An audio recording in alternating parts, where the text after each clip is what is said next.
O Peleja Explica vai te trazer um resumão com o que de melhor rolou na disputa que sagrou a Argentina tricampeã.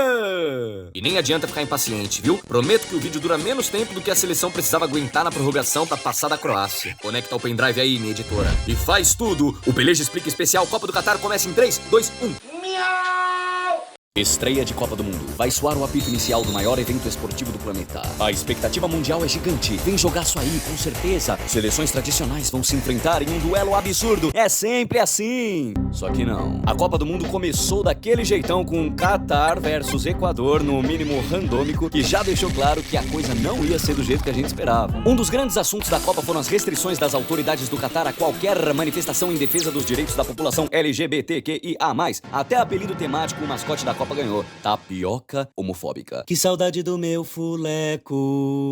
Será que tá bem o nosso Tatu Bola? Depois de boatos que ele havia morrido para, em seguida, ser flagrado pedindo esmola nas ruas de Doha, o fulecão da massa foi visto na cerimônia de abertura da Copa. O bichinho tá bem. Ufa! Bélgica, que ao lado de Alemanha foi a grande decepção dessa primeira fase. Não foi dessa vez que a ótima geração belga mostrou a que veio. E não foi dessa vez também que a gente vingou o 7-1. Mas deixa estar. No grupo que tinha Alemanha e Espanha, o líder foi o Japão. A rodada decisiva foi dedo no cu e gritaria, viu? Teve bola que não saiu por um fio de cabelo e os amantes do futebol foram apresentados ao conceito de paralaxe.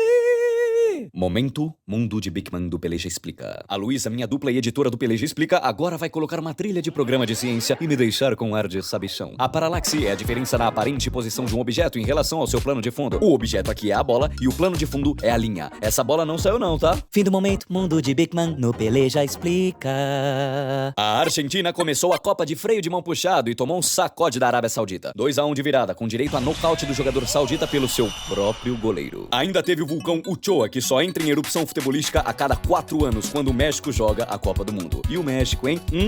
Jogou como nunca, perdeu como sempre. No grupo de Portugal, a zebra cantou e a Coreia do Sul classificou em segundo lugar, deixando o Uruguai de fora. Basta chorar, Luisito Soares. Teve também a dupla Bom Dia Vida, que garantiu aquela saudação perfeita para falar com a cremosa ou cremoso pela manhã. Eu usei, hein? Ainda dizem que Copa do Mundo e paquera não combinam.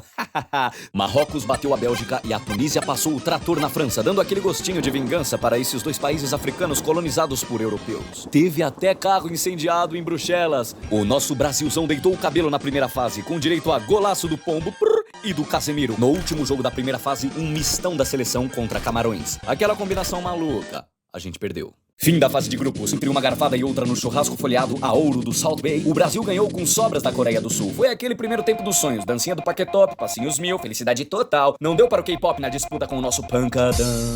O churrasco do Salt Bay não era de gato. E olha que no Catar o que mais tem é gato, viu? Teve até um bichano que invadiu a coletiva de imprensa do Vini Júnior e roubou a cena. E o Twitter, claro, não gostou do jeito que o assessor da seleção tirou o gatinho da mesa. Luísa Mel! E o Japão quase aprontou com a Croácia, hein? Antes de eliminar a gente nos penais, a turma da camisa quadriculada que parece toalha de mesa de cantina, por pouco não foi de base. A história poderia ter sido bem diferente pra gente. Geral pistola com o treinador por ter deixado o robozão de fora do apito inicial. E aí, o que rola? O substituto do gajo guarda 3 golos. Tá bom pra você, ora pois? E o Marrocos, hein? Gigante demais. Primeira seleção africana a chegar a uma semifinal de Copa do Mundo. É, reparação histórica que chama, né? A Argentina e a Holanda fizeram as quartas de finais mais eletrizantes dessa Copa. Briga, confusão, provocação, gol no último minuto e até o Messi se envolveu em polêmica. Ao fim do jogo, um jogador holandês encarou o cara durante uma entrevista. O craque de bate-pronto respondeu: "Que mirar, bobo, anda pra já." Torta de climão em uma das imagens dessa Copa. Harry Kane deu aquela isolada no pênalti decisivo quando o povo inglês mais precisou dele. E há boatos de que ele vai assinar com um time da NFL. Falando em pênaltis, ai, mais uma vez nas quartas. Mais uma vez para um adversário europeu. Como pode a gente ter perdido um jogo tão ganho como esse? O negócio foi afunilando e ficando cada vez mais acirrado. A Argentina enfrentou a Croácia e nos vingou, graças, hermanitos. A Croácia voltou pra casa e a Argentina seguiu firme e forte no sonho de ver seu povo encher a lata de Fernet. A França não deu sopa pro azar e despachou o Marrocos, sensação e queridinha de geral nessa Copa. O brasileiro ficou entre a cruz e a espada. Afinal, pra quem torcer? Pro nosso maior rival ou pro nosso maior algoz? Faturaram o tri do mundo e encerraram um jejum de 36 anos sem Copa. Ai, eu já tô com saudade da Copa. Pelo menos a espera vai ser menor dessa vez, 3 anos e meio. Será que vai ter Peleja Explica Copa de 2026 no México, EUA e Canadá? Só o tempo irá dizer, Luísa, minha editora. Vamos encerrar essa edição do Peleja Explica Copa do Catar antes que eu chore. 3, 2, 1... Acabou.